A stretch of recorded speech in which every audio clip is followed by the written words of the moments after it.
สบายดีอาจารย์และก็ผู้ชมทุกคนเนาะซึ่งในมื้อนี้พวกเราทั้งสองคนเท่าโตง เอาธินกรเขาจะมาให้อย่างกัน เอาสิมาสาธิตการใช้งานระบบ Face Recognition System ที่พวกเรา3 คนได้เฮ็ดออกแบบเฮ็ดมา นี่ คน แมนโปรเจกต์ Image Processing ของพวกเราเนาะ เป็นเรื่องวิธีการใช้งานเลย จัดไปวัยรุ่น ไม่โดยเนาะภายในระบบของเราจะมี2ฟังก์ชันเนาะก็คืออันแรก Training Registration มันเป็นอย่าง Training Registration มันคือการไปบันทึกใบหน้าของเขา อือฮึ แม่ บันทึกเนาะล่าเป็นยังไงลองกดก่อน เข้าไปเลยเนาะ มี อืมซึ่งในนี้มันจะมีอัปโหลดก็คือเอาเป็นรูปแล้วก็ Start Camera คือเอาเป็นวิดีโอ แล้วก็ Capture แม่นการที่เราถ่ายวิดีโอแล้ว Capture เอาใบหน้าของเรา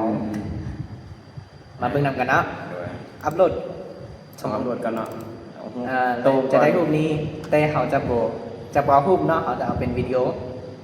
Start Camera โอเค นะเริ่มคนแรกเลยเนาะเดี๋ยวเราลองโต้งก่อนเนาะให้มันจืดจำนะ เขียนชื่อใส่ตรงสิแล้วก็ Capture มาแล้วเนาะเซฟ Save มานี่ต่อ สม ไป มุติแจ็ค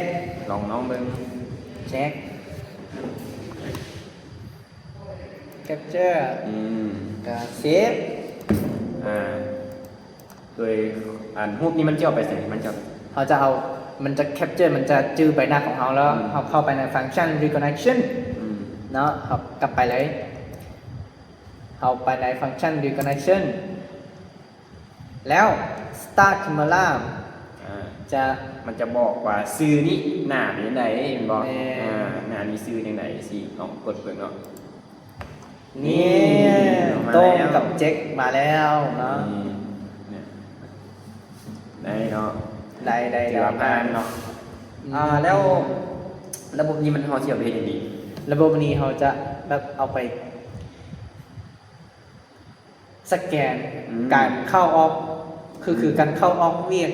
งานใช่ไหมสมมุติเขาเข้าเวียก8 โมงแล้วเขามาฮอดจะมีสแกนใบหน้า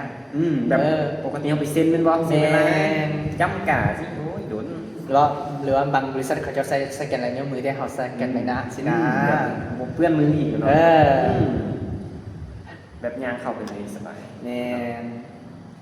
กดแบ็คเบิ้งนะโดยเนาะระบบของเขากา เขาประมาณนี้ มีประมาณนี้เนาะโดยขอขอบใจอาจารย์ยืนและผู้ชมที่มารับชมคลิปของเราเนาะโดยขอบใจกับเรา